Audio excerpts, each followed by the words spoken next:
할렐루야. 하나님의 돌보심이 여러분들의 인생 가운데 함께 하시기를 축복합니다. 오늘 함께 보실 하나님의 말씀은 사도행전 26장 29절 말씀입니다. 바울이 이르되 말이 적으나 많으나 당신뿐만 아니라 오늘 내 말을 듣는 모든 사람도 다 이렇게 결박된 것 외에는 나와 같이 되기를 하나님께 원하나이다 하니라. 오늘도 엔게디 말씀 묵상과 함께 하시는 성도님들을 축복합니다. 이 베스도 총독은 아그리빠 왕과 천부장들, 이 가이사랴의 귀빈들이 참석한 자리에서 이 바울이 자신을 변명할 수 있는 자리를 만들었습니다. 이 바울은 로마 황제에게 재판받는 것을 요구했습니다. 황제에게 재판을 요구하며 바울을 압송에 보내기 위해서는 바울의 죄목이라는 것이 필요했습니다. 그가 어떠한 죄를 범했다라고 한 혐의가 있는데 그걸 재판해달라 이렇게 요청해야 되기 때문에 그렇습니다. 근데 이 베스도 총독은요, 자신의 기준에서는 도저히 바울의 죄목을 정할 수가 없었습니다. 자신이 보기에는요, 죄가 없어 보였거든요. 그래서 자신보다 유대의 문화를 잘 알고 있는 그 아그리빠 왕과 이 가이사랴 귀빈들을 불러서 그 앞에서 바울의 주장을 듣게 했습니다. 바울은 이제 자신에 대한 변론을 시작합니다. 형식은 이 자신을 변론하는 형식은 맞습니다. 하지만 바울은 이 기회를 갖다가 오히려 복음 전파의 기회로 삼았습니다. 먼저 바울은요, 자신을 소개합니다. 자신을 유대인 중에 유대인 바리새인으로 소개합니다. 그러면서요, 자신이 지금 공격당하는 이 모든 것이 유대인들이 바라는 소망 그 자체를 전했기 때문에 공격당한 것이라고 말합니다. 이 자신이 증거한 이 모든 것들이 유대인들이 믿고 바라는 메시아에 대한 증언이라는 것을 주장하는 겁니다. 그러면서요, 굉장히 중요한 부활에 대한 말씀을 전합니다. 8절 말씀입니다. 당신들은 하나님이 죽은 사람을 살리심을 어찌하여 못 믿을 것으로 여기나이까? 다들 예수 그리스도는 총독 빌라도가 십자가에 못 박아 죽였다라고 알고 있습니다. 그래서 그들은요, 나사렛 예수를 죽임으로 모든 것이 다 끝났다라고 생각했어요. 바울은 이어서 자신이 회심한 이야기를 전합니다. 이 바울 스스로 예수를 만나기 전에 자신이 예수 믿는 사람들을 핍박하고 죽여왔다라고 말합니다. 그것이 옳다고 여겨서 예수를 대적했다라고 고백하는 거지요. 복음을 전하기 위해서 이 자신의 죄악에 대해서 어쩌면 자신의 인생에서 가장 쓰라리고 아픈 과거를 되돌아보며 간증하는 겁니다. 자신의 아픈 것이 이 자신의 치부가 복음 증거에 도움이 된다면 그것도 기꺼이 끄집어내는 바울의 모습을 여기서 볼 수 있게 됩니다. 이 복음 증거를 위해서 무엇이라도 하려고 하는 그 바울의 모습을 우리는 바라보며 닮아갈 수 있어야 됩니다. 그러면서요, 바울은 이 다메섹 도상에서 예수님을 만난 것을 고백합니다. 바로 부활하신 예수 그리스도를 만났다는 고백이에요.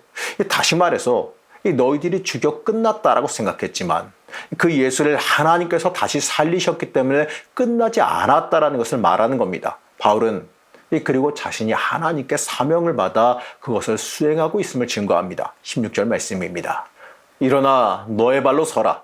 내가 내겐 나타난 것은 곧 내가 나를 본 일과 장차 내가 내게 나타날 일에 너로 중과 그러기 때문에 자신이 전하는 이 모든 것들이 하나님의 명령으로 행하는 것, 모든 민족을 구원하기를 원하시는 하나님의 마음을 전하는 것이라고 고백합니다.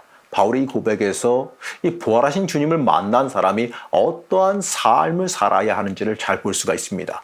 바울이 예수님을 만난 이후에 송두리째 완전히 뒤바뀐 삶을 살고 있기 때문에 그렇습니다. 여러분, 우리도 예수님을 만난 사람이지요.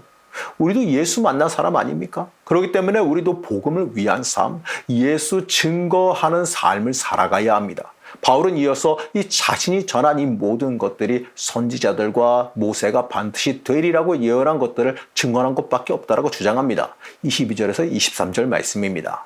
하나님의 도우심을 받아 내가 오늘까지 서서 높고 낮은 사람 앞에서 증언하는 것은 선지자들과 모세가 반드시 되리라고 말한 것밖에 없으니 곧 그리스도가 고난을 받으실 것과 죽은 자 가운데서 먼저 다시 살아나사 이스라엘과 이방인들에게 빛을 전하시리라 함이니이다 하느니라. 다시 말해서요, 자신이 증거한 예수에 대한 복음은 유대인들이 주장하는 이단 사상이 아니라 하나님을 모독하는 일이 아니라 온전한 예언의 성취를 증거했다라고 말하는 겁니다. 그러니까 유대교 배경을 가진 모든 사람들은 예수의 부활하심을 믿어야 된다는 그 사실을 증거하는 겁니다. 사실 바울은요, 이 변론에서 자신이 무죄함을 얻어서 자유하게 되는 일, 여기에는 큰 관심이 없는 것 같아요. 오히려 이 기회를 삼아서 아그리빠 왕과 그 자리에 모여있는 유대 귀족들에게 복음 전할 기회로 삼은 겁니다. 이처럼요, 이 자신을 변명할 기회를 오히려 이 저돌적인 설교의 기회로 삼은 바울에게 총독 베스토는 깜짝 놀랐습니다. 24절 말씀입니다. 바울이 이같이 변명하매 베스토가 크게 소리내어 이르되 바울아 내가 미쳤도다 내 많은 학문이 너를 미치게 한다 하니 베스토가 놀라서요 바울의 그 말을 다 막으려고 그랬지만 사실 바울의 설교는 이미 끝났지요. 바울은 예수 그리스도에 대해 담대히 증거했습니다. 그러며 바울은 이제 아그리빠 왕에게 질문합니다. 아그리빠 왕이여 선지자를 믿으시나이까? 믿으시는 줄 아나이다. 이 말은 아그리빠 왕도 선지자들의 예언을 믿고 알고 있으니까 바울이 증거한 그 예언의 성취자가 예수임을 잘 알고 있지 않느냐라는 질문입니다. 아그리빠 왕은 바울이 변명을 대신해서 복음을 증거했음을 잘 알아들었습니다. 그래서 당황해서 이렇게 대답했습니다. 아그리빠가 바울에게 이르되 내가 적은 말로 나를 권하여 그리스도인이 되게 하려 하는도다. 이 말을 통해서요 아그리빠 왕이 이 바울이 전한 설교의 뜻을 잘 알아들었음을 알 수가 있습니다. 물론 바울이 이렇게 이 담대히 증거한 복음이 어떠한 열매를 맺었는지는 우리는 알 수 없습니다. 하지만 복음은요 이렇게 담대히 심겨지게 되면 성령님께서 그걸 통해서 역사하십니다. 이 성경과 역사에는 기록되어 있지 않을지라도요 그 복음을 듣고 어떠한 복음의 역사가 일어났을지 우리는 알 수가 없습니다. 바울은 이제 자신의 소망을 고백합니다. 29절 말씀입니다.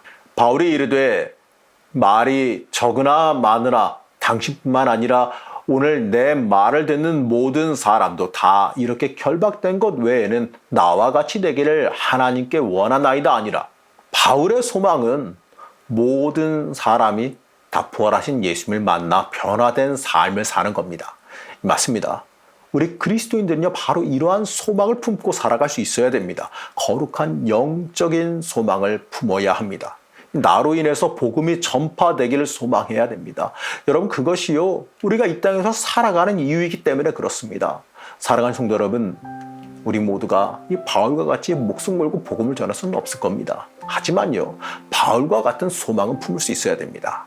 내가 예수 믿은 사람으로서 예수 만난 사람으로서 그에 맞는 삶을 살기를 소망할 수 있어야 됩니다.